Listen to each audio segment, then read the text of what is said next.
President of the European Commission, Jean-Claude Juncker, has hinted that he thinks Britain could one day be persuaded to rejoin the EU.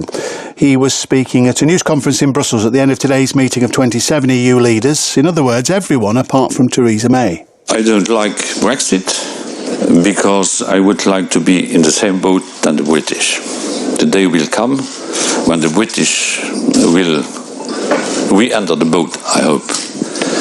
But Brexit is not the end of the European Union, nor the end of all our developments, nor the end of our continental ambitions.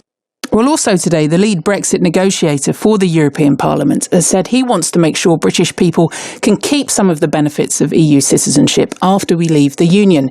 Guy Verhofstadt described Brexit as a tragedy and said he hoped to convince European leaders to let British people keep a number of rights as long as they were applied for on an individual basis.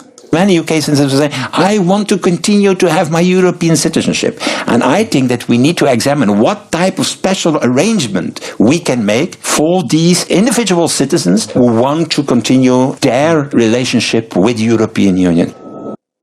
Well, let's talk to a couple of people who voted differently than in the EU referendum. Jessica Rodgers from Oxford voted Remain. Hello, Jessica. Hello there. And Felicity Huston from Belfast voted to leave. Hello, Felicity. Hello there. What do you make of that, Felicity, that Jean-Claude Juncker is saying he thinks one day the UK may get back in the EU boat? Well, I'm sorry, Mr Juncker, but you're just wrong about that. I mean, there's been a very clear decision made by a sizable number of millions of people in the country that we don't want to go. We want to leave, and I really can't imagine how they'd ever lure us back. Well, Nigel Farage has gone on to say that he thinks by the time, if we do want to get back on the boat will have sunk. But I suppose that's a separate issue. Jessica, do you think this referendum was once and for all time?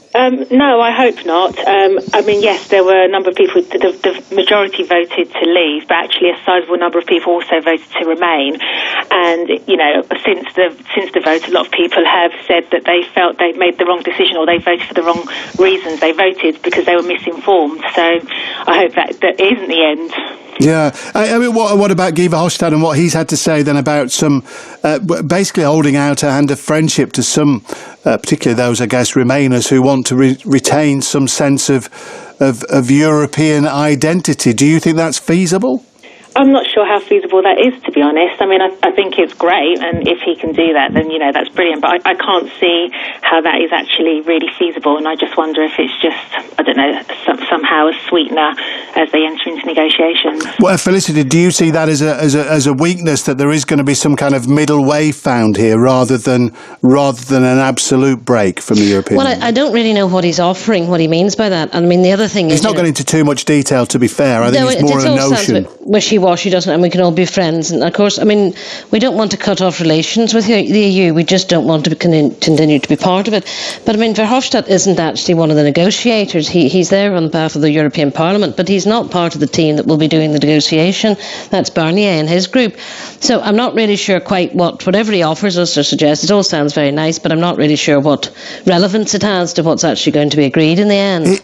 I wonder if Guy Verhofstadt's just being romantic with a capital R and wondering if there's anything about the European Union, Felicity, that people like you wanted to leave actually enjoyed or liked being associated with. Well, we all enjoy the experience of Europe. You know, not many of us are Europhiles. We're just not fond of the European Union, which is a different thing entirely. I enjoy travelling abroad. I enjoy the experience, the interaction, etc. I enjoy the Europeans who come to the UK and live and work and travel, etc., etc. We just don't want to be part of that European superstate which has taken away our individuality and our sovereignty.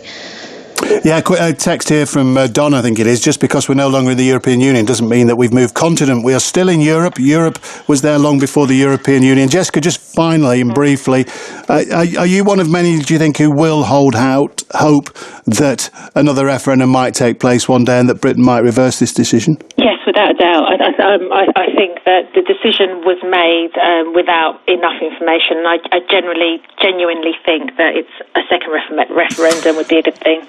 The one thing that's blowing my mind about that is we journalists will have to think of another word at the time. Brack-in, maybe. Maybe that's for another day. Jessica, thank you. Thank you, Tony. Jessica Rodgers there from Oxford, and Felicity. Thanks, Felicity. Okay, thanks very much. Bye-bye. Felicity Huston from Belfast. Interesting and quite a philosophical discussion to have on the remarks today of Jean-Claude Juncker and Guy Verhofstadt. Your thoughts, 85058 at BBC 5 Live. 17